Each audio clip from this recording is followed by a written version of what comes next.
Hey guys, Winston for Carbide 3D here. This week I wanted to share a quick lighthearted project. Some of you may have already come across one or more internet memes or other comedic content declaring that those stereotypical modern home decor signs to be either illegal or otherwise undesirable. So in that same vein, I wanted to knock out a similarly silly quarantine sign since there's probably no better time for me to unleash my inner Grinch in a socially acceptable manner. So let's knock out a quick word art sign in Carbide Create. I'm going to create a text object and write out quarantine using a stylish font that I know usually overlaps letters together. If you need some font inspiration, I recommend checking out Google Fonts and sorting through their free font selection, filtering for handwritten styles. If you can't get all your letters to connect, that's okay. It just means you'll need to glue or otherwise attach the individual pieces of your word art sign to a wall or some kind of backing board. But if you can cheat things a little and capture your word in a single continuous object, you won't have to worry about aligning anything afterwards. In this case, I know that a capital Q will not connect to the letter U, but a lowercase q will. Now, this basic text object is totally machinable right now, but because it is a text object and not raw vectors, we can't select individual paths in the object. It's always best to machine from the inside out, so cutting up the inside of letters like A and E before liberating the rest of the word from the stock would be preferable. We can replace a text object with its vector-based equivalent by generating an offset vector. Highlight your text, select the offset vector button, and then instruct Carbide Create to make an offset vector just a tiny bit bigger than the original. Even just 1 thou is enough. Then you can delete the original text object and remove any artifacts from where the letters were overlapping. Now you can pick the inside and outside of letters separately. The dot above the I would be nice to keep attached to the rest of the word, and the T is conveniently sitting right next to the I, so I think I'll just merge the dot with the T.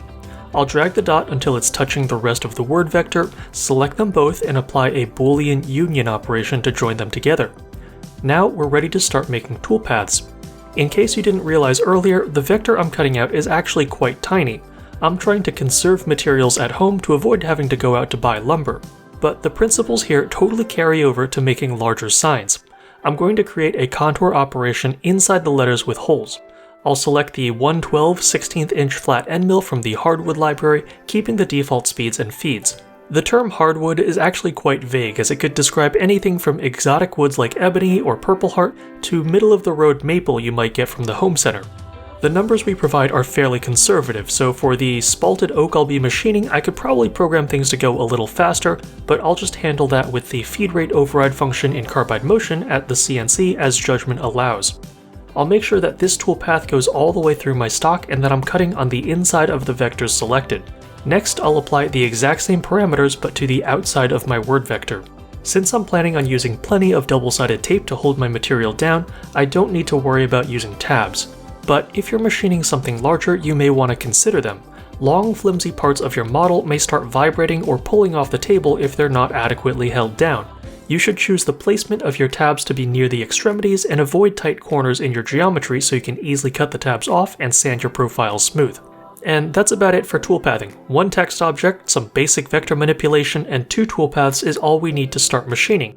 I'll tape down my stock, but also apply some clamps well out of the way as an insurance policy against my material shifting during cutting. Then I'll install a 1/16 inch end mill and set my 0 coordinates just inside the material's boundaries. I'll load up the toolpath file, hit start, and let the shapeoko do its thing. Wait, hold on, I forgot a really important step here. I'm using a 1/16 inch end mill that only has a 1/4 of an inch of flutes. Beyond that, it tapers out to an 1/8 inch shank. If this end mill were to try and cut through my stock that's 5/16 of an inch thick, that shoulder would crash into my stock when I tried to cut all the way to the bottom. I need to remove a 1/16 of an inch of material from the top of the letters and also a little bit extra around the letters to make room for the end mill. So I'm going to create an offset vector from the contour of my word. About an 1/8 of an inch should be plenty here. This will provide clearance on the letter side and the stock side for the end mill's shoulder. I'll apply a contour/pocketing operation to this oversized vector. The depth of this toolpath will be 1/16 of an inch.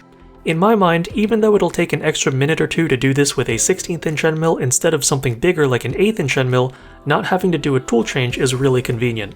Now we can remove the extra material from the top of our stock and cut out the letters.